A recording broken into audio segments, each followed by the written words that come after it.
Hello সবাইকে।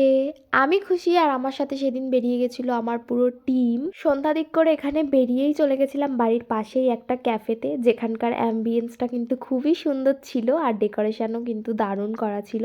তারপর সেখানে আশেপাশটা একটু ঘুরে কিছু ফটোস তুলে আমরা সবাই মিলে এখানে গোল হয়ে বসে পড়েছি। ঠান্ডার মধ্যে সবাই মিলে এরকম গোল করে বসে গল্প করার মজাটাই কিন্তু আলাদা। আর এদিকে গল্প করতে করতে আমাদের চাও চলে এসছে। ঠান্ডার মধ্যে চা খাবো না এরকমটা তো হবে না, আর আমরা তো একটু চা পাগলু আছি জানোই তোমরা। তো সবাই এখানে চা খেয়ে খুব ভালো বলছিল, আর আমাদের এখানে চাটা কিন্তু দারুণ করে। তো বেশ টেস্টি ছিল চাটা। এদিকে চা খাওয়া শেষ হতে না হতেই চলে আসে আমাদের এক চিকেন চাউমিন, যেটা তো বেশ ঝাল ঝাল করে বানিয়েছিল, কিন্তু ঝালটা যেহেতু আমি একটু কম খাই তো আমার বেশ প্রবলেম হচ্ছিল। তো তারপর জল টল খেয়ে তারপর আস্তে আস্তে আমি সুস্থ হই। আর এটাতেও আমাদের মন না ভরায় এদিকে মামা আবার অর্ডার করে দিয়েছিল একটা চিকেন পকোড়া, আর আমরা করছিলাম কাউতালি। আর টেবিলটার অবস্থাটা তোমরা শুধু একটু দেখো।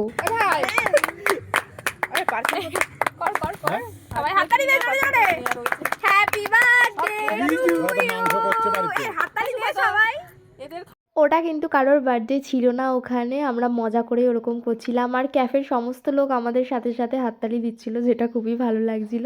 তো তারপর চিকেন পকোড়া খেয়ে এক প্লেট পার্সেল করে এখানে আমরা সবাই মিলে বেরিয়ে গেছি। তো আজকের ভিডিওটা এই অবধি, কেমন লাগলো জানিও, টাটা।